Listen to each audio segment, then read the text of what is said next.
প্রতিবেদনে আমরা তুলে ধরেছি যে বিগত কর্তৃত্ববাদী সরকারের আমলে বাংলাদেশে বিরোধী রাজনৈতিক শক্তি ও ভিন্ন মতাবলম্বীদের বিরুদ্ধে পদ্ধতিগত দমন নীতির অংশ হিসাবে গুমকে হাতিয়ার হিসাবে ব্যবহার করা হয়েছে। 5 আগস্ট 2024-এর রাজনৈতিক পট পরিবর্তনের পরেও বহু অপরাধী ও তাদের শুভাকাঙ্ক্ষীরা রাষ্ট্রীয় ক্ষমতার কেন্দ্রে তাদের অবস্থানে থাকায় অনেক জোরালো প্রমাণ ও নিদর্শন ধ্বংস, অনেক ক্ষেত্রে প্রাতিষ্ঠানিক অসহযোগিতা, সাক্ষীদের ভয়ভীতি প্রদর্শন সহ নানারকম ভীতিকর ও আতঙ্কজনক পরিবেশ সৃষ্টি হয়েছে। তবুও বহু ভুক্তভোগী জীবনের ঝুঁকি নিয়ে তাদের অভিযোগ ও অভিজ্ঞতা অস্বীকার করার কোনো উপায় নেই। এমনকি মাননীয় প্রধান উপদেষ্টা কিছু আটক কেন্দ্র পরিদর্শন করেছেন এবং সেখানে ভুক্তভোগীদের বক্তব্য শুনেছেন, যা মিডিয়ার মাধ্যমে সারা বিশ্বের মানুষ দেখেছে। গণপ্রজাতন্ত্রী বাংলাদেশ সরকারের মন্ত্রিপরিষদ বিভাগ কর্তৃক জারিকৃত 15 সেপ্টেম্বর 2024 খ্রিস্টাব্দের প্রজ্ঞাপনমূলে গুম সংক্রান্ত কমিশন অফ ইনকোয়ারি গঠনের পর বলপূর্বক গুম হওয়া ব্যক্তিদের সন্ধান, তাদের শনাক্ত এবং কোন পরিস্থিতিতে গুম হয়েছিল তা নির্ধারণের জন্য কাজ শুরু করে গত 26 সেপ্টেম্বর 2024 তারিখে জিআইসি কথিত আয়নাগর নামীয় বন্দিশালার স্থাপনা পরিদর্শন করা হয় এবং ওই তারিখেই অনুসন্ধান সমাপ্ত না হওয়া পর্যন্ত উক্ত স্থাপনার কোনরূপ পরিবর্তন, পরিমার্জন, সংযোজন বা বিয়োজন না করার জন্য পত্র প্রদান করা হয়। অদ্যাবধি গুম হওয়া ব্যক্তিদের সন্ধানের জন্য সারা দেশে মোট 16টি গোপন বন্দিশালা পরিদর্শন করা হয়েছে। এছাড়াও বিভিন্ন সময়ে তথ্য প্রাপ্তির পরপরই তাৎক্ষণিকভাবেও অভিযান পরিচালনা করা হয়েছে।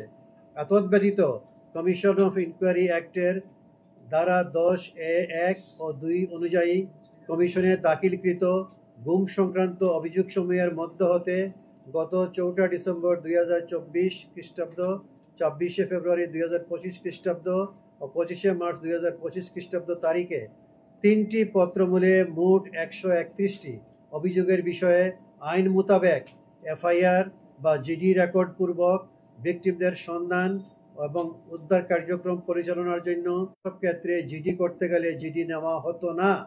2. গুম অবস্থা থেকে ফেরতের সময় তাদের সন্ত্রাস বিরোধী মামলা সহ বিভিন্ন মামলায় গ্রেফতার দেখানো হয়, অর্থাৎ রাষ্ট্রীয় কোনো একটি সংস্থা স্বীকার করে নেয় যে ব্যক্তিটি তাদের হেফাজতে আছে। 3. এই ভিকটিমরা জীবিত আছেন, তাই তারা কমিশনকে জানাতে পেরেছেন যে তারা রাষ্ট্রীয় হেফাজতে গোপন আটক কেন্দ্রে বন্দী ছিলেন, যেখানে তাদের অনেকের একে অপরের সঙ্গে দেখাও হয়েছে এবং একই ধরনের নির্যাতনের মুখোমুখি হয়েছেন। অর্থ প্রান্ত থেকে এবং 1 দশকেরও বেশি সময় ধরে একে অপরের থেকে বিচ্ছিন্ন থেকেও অত্যন্ত সাদৃশ্যপূর্ণ অভিজ্ঞতার কথা বলেছেন। এমন ঘটনা কাকতালীয় হওয়া সম্ভব নয়। এমনকি হাতে গোনা কিছু অবাধ্য কর্মকর্তার বিচ্ছিন্ন অপরাধও হতে পারে না। এই অভিজ্ঞতার সাদৃশ্যতা একটি সাংগঠনিক ও পদ্ধতিগত কাঠামোর অস্তিত্ব নির্দেশ করে। এতে স্পষ্ট হয় যে বিগত সরকারের শাসনামলে গুম একটি সুশৃঙ্খল ও প্রাতিষ্ঠানিক রূপে জঙ্গিবাদ বিরোধী অভিযানের ছায়াতলে ইসলামী উগ্রবাদের হুমকিকে ব্যবহার করে রাজনৈতিক ক্ষমতা কেন্দ্রীভূত করা, আন্তর্জাতিক স্বীকৃতি অর্জন এবং শাসন দীর্ঘায়িত করার উদ্দেশ্যে পরিচালিত হয়েছে, যার ভিকটিম ছিল মেধাবী শিক্ষার্থী, রাজনৈতিক কর্মী, সাংবাদিক, ডাক্তার, ইঞ্জিনিয়ার সহ বিভিন্ন সরকারি বেসরকারি পেশাজীবী তথা সাধারণ জনগণ। এ প্রক্রিয়ায় তারা ফৌজদারি বিচার ব্যবস্থাকে অস্ত্র বানিয়েছে, আইন প্রয়োগকারী সংস্থা ও নিরাপত্তা বাহিনীকে রাজনৈতিক প্রভাবাধীন করেছে এবং নির্যাতন ও গোপন আটকের সংস্কৃতি প্রাতিষ্ঠানিকভাবে চালু করেছে। এমনকি সাধারণ নাগরিকদের বেআইনি পন্থায় বারবার ভারতীয় বাহিনীর হাতেও তুলে দিয়েছে। আমাদের এই 253 জনের নমুনাটি 1 দশকেরও বেশি সময় জুড়ে বিস্তৃত। এদের বয়স, পেশা ও নিখোঁজ থাকার সময়কাল সবই ভিন্ন হলেও তাদের অভিজ্ঞতাগুলো আশ্চর্যজনক প্যাটার্নে মিলে যায়। অধিকাংশই সে সময়কার বিরোধী দলগুলোর বা ভিন্ন মতের সমর্থক ছিলেন এবং তাদের অনেকেরই রাজনৈতিক সম্পর্ক নিয়েই প্রশ্ন করা হয়েছে। এমনকি অল্প কিছু ক্ষেত্রে তৎকালীন শাসক দলের সঙ্গে সংশ্লিষ্ট ব্যক্তিদেরও দলীয় কুন্দল বা প্রতিদ্বন্দ্বিতার কারণে গুম করা হয়েছে।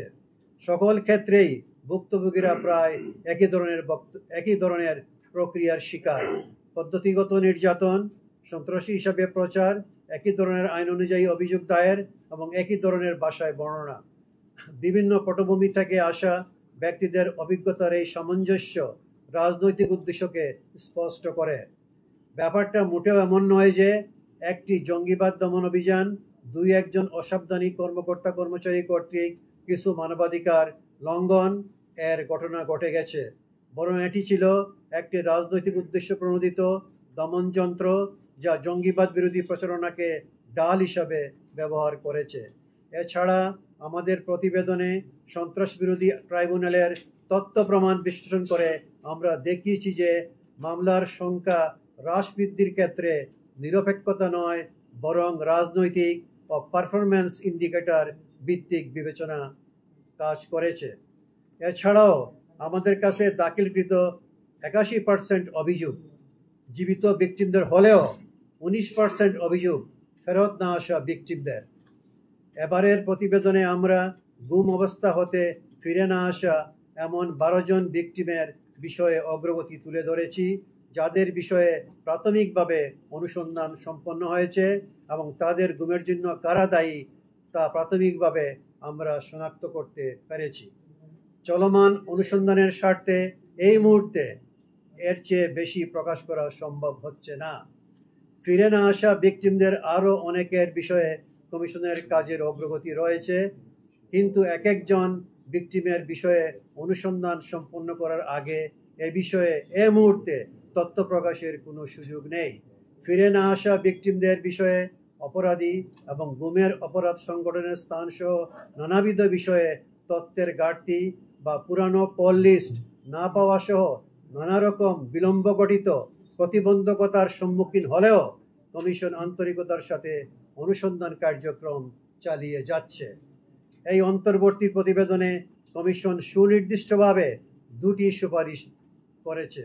প্রথমত, সন্ত্রাসবিরোধী মামলার অপব্যবহারের বিষয়ে অবগত হয়ে সেগুলো ন্যায় বিচারের মানদণ্ড বিবেচনায় নিয়ে দ্রুত নিষ্পত্তির ব্যবস্থা করা, এবং দ্বিতীয়ত, আইন শৃঙ্খলা রক্ষাকারী বাহিনীর ঊর্ধ্বতন ব্যক্তিদের সাথে আলোচনার প্রেক্ষিতে মানুষের মনস্তত্ত্ব পরিবর্তনের জন্য বাংলাদেশের প্রেক্ষাপটে বর্তমান কাউন্টার